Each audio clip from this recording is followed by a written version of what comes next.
রাসূল সাল্লাল্লাহু আলাইহি ওয়াসাল্লাম বলেছেন, একটি কালিমা একবার বলার কথাই আমি আপনাকে বুঝিয়ে বলছি। যদি এই কালিমাটি একটি কাগজে লিখে এক পাল্লায় রাখা হয় আর অন্য পাল্লায় 7 আসমান ও 7 জমিন রাখা হয়, তবুও ওই কাগজটাই ভারী হয়ে যাবে। সূর্য যেখানে যেখানে আলো দেয় সব কিছু যদি আমাকে দিয়ে দেওয়া হয়, আমি যতটা খুশি হতাম এই কালিমাটি একবার বলতে পারলে তার চেয়েও বেশি খুশি হয়ে যায়। ভাবুন তো, কেউ যদি এই কালিমা 100 বার পড়ে তার জীবন কেমন হবে? কয়টা বারের মালিক হলে, কত টাকার মালিক হলে আপনি এতটা খুশি হবেন? কোটি ভাগের 1 ভাগও যদি এই কালিমার মূল্য আমাদের কলিজায় থাকত, তাহলে আমাদের ঠোঁট অন্য কাজে নড়ত না। অথচ আশ্চর্য, আমরা কেমন করে থেমে থাকি? একবার বললে আসমান জমিন পর্যন্ত নড়ে যায়, আর আমরা কি পরিমাণ ক্ষতি করছি শুধু না পড়ে। রাসূল সাল্লাল্লাহু আলাইহি ওয়াসাল্লাম বলেছেন, 5 ওয়াক্ত ফরজ নামাজের পর কেউ যদি 10 বার এই জিকির পড়ে, সে 12 বছরের নেকি পাবে। একটি কবুল হজের দাম কত আমরা কি হিসাব করতে পারি? আল্লাহর নবী সাল্লাল্লাহু আলাইহি ওয়াসাল্লাম বলেন, সমস্ত নবী রাসূলরা আরাফার ময়দানে যে তাসবিহগুলো পড়েছেন তার মধ্যে শ্রেষ্ঠ তাসবিহ হল এই কালিমা। প্রতিদিন পারলে 100 বার পড়ুন। যদি তা না পারেন, অন্তত 10 বারের সঙ্গে আরও 10 বার মিলিয়ে 20 বার পড়ুন। সারাদিনে 100 বার না পারলেও আল্লাহ ঘোষণা করেছেন তিনি 100 হাসানা দিয়ে দেবেন। 100 হাসানা কত বড় বিষয় তা আমাদের বোঝার বাইরে। যদি বলা হতো 100 ভরি স্বর্ণ, 100 ভরি হীরা, 100টা বাড়ি, এমনকি 100টা দেশ, তাহলে হয়তো আমরা বুঝতাম।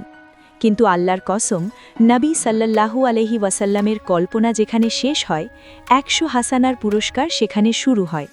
এর চেয়ে উত্তম নেকি নিয়ে কিয়ামতের ময়দানে আর কেউ উঠবে না।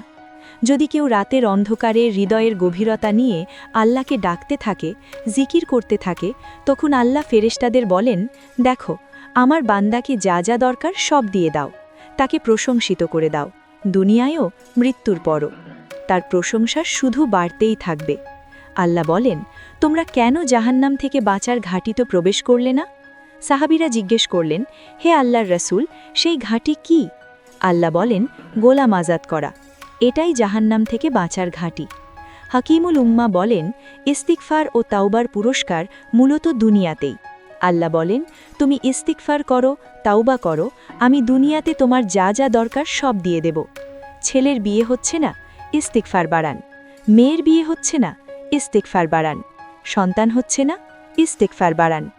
এই হাদিস শোনার পর সাহাবীদের জীবনে কখনো ছুটত না।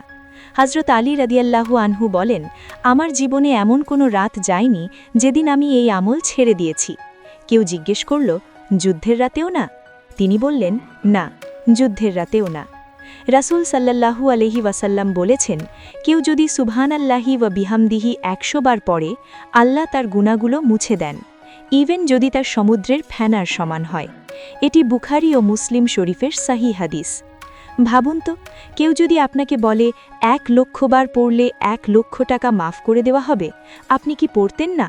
অথচ এখানে যিনি প্রতিশ্রুতি দিয়েছেন তিনি আল্লাহ। তার প্রতিশ্রুতি কখনো ভঙ্গ হয় না। আমাদের সমস্যা হলো বিশ্বাসের ঘাটতি। জিহ্বা নড়ালে কি হয় আমরা তা বিশ্বাস করি না। অথচ আল্লাহ বলেন, আমার বান্দার ঠোঁট যখন আমাকে নিয়ে নড়ে, আমি তার সাথেই থাকি। আল্লাহ যদি আমাদের সাথে থাকেন, তাহলে পুরস্কার কেমন হবে তা কি বোঝানো সম্ভব? এই পুরস্কার শুধু আখিরাতের নয়, বরং দুনিয়ারও। জান্নাতে তো বৃষ্টি, সন্তান, রিজিকের দরকার নেই, দুনিয়াতেই এসবের প্রয়োজন। তাই আল্লাহ বলেছেন, নির্ধারিত সময় পর্যন্ত, নির্ধারিত মেয়াদে আমি দুনিয়ার পুরস্কার দেব।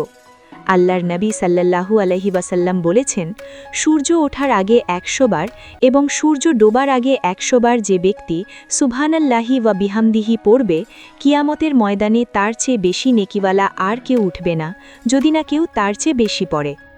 এই হাদিস শুনে হযরত ফাতিমা রাদিয়াল্লাহু আনহাকে রাসূল সাল্লাল্লাহু আলাইহি ওয়াসাল্লাম ঘুমানোর সময় 33 বার সুবহানাল্লাহ, 33 বার আলহামদুলিল্লাহ, 34 বার আল্লাহু আকবার পড়তে বলেছিলেন।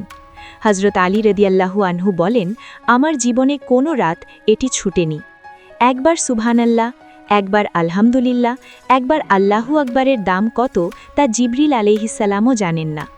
সূর্য যেখানে যেখানে আলো দেয় সব কিছু যদি আমাকে দেওয়া হতো আমি যতটা খুশি হতাম এই জিকির একবার বলতে পারলে তার চেয়েও বেশি খুশি হয়ে যাই। 100 বার পড়লে জীবন এত সুন্দর হয়, তবে 1000 বার পড়লে কেমন হবে? যদি এই বিশ্বাসের কোটি ভাগের 1 ভাগও আমাদের হৃদয়ে থাকত, তাহলে আমাদের ঠোঁট কখনো থেমে থাকত না। আল্লাহ আমাদের সবাইকে এই জিকিরের প্রকৃত কদর ও তৌফিক দান করুন। আমিন।